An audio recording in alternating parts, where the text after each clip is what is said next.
C'est la fin d'une ère. Après 646 émissions, Émilien est tombé. Mais vous allez halluciner en voyant ce qu'il emporte avec lui. C'est l'épreuve du coup fatal qui aura eu raison de lui. Après près de 2 années de règne et 647 émissions au compteur, Émilien, figure emblématique du jeu de TF1, a finalement été battu ce dimanche 6 juillet. Entré dans l'émission le 25 septembre 2023, ce jeune Vendéen de 22 ans s'était vite imposé comme un joueur redoutable, alliant brillant esprit, fair-play et une humilité rare. Mais c'est Romain, son adversaire du jour, qui a mis fin à cette incroyable série. Malgré sa défaite, Émilien quitte le plateau avec une cagnotte colossale de plus de 2,5 millions d'euros, mêlant cash et cadeaux, un record absolu dans l'histoire des jeux télé français.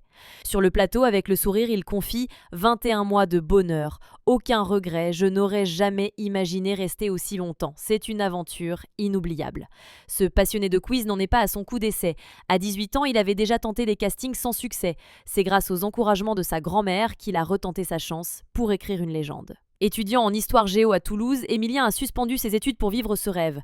En février, il devient le plus grand gagnant de l'histoire des jeux TV en France, franchissant le cap des 2 millions d'euros. Et ce n'est pas tout. 23 étoiles mystérieuses trouvées, un record historique. Ancien candidat de Questions pour un champion, il dépasse même Bruno Ourcade, ancien champion, et c'est 1 million d'euros sur 252 participations. Aujourd'hui, Émilien laisse sa place, mais entre définitivement dans l'histoire du jeu.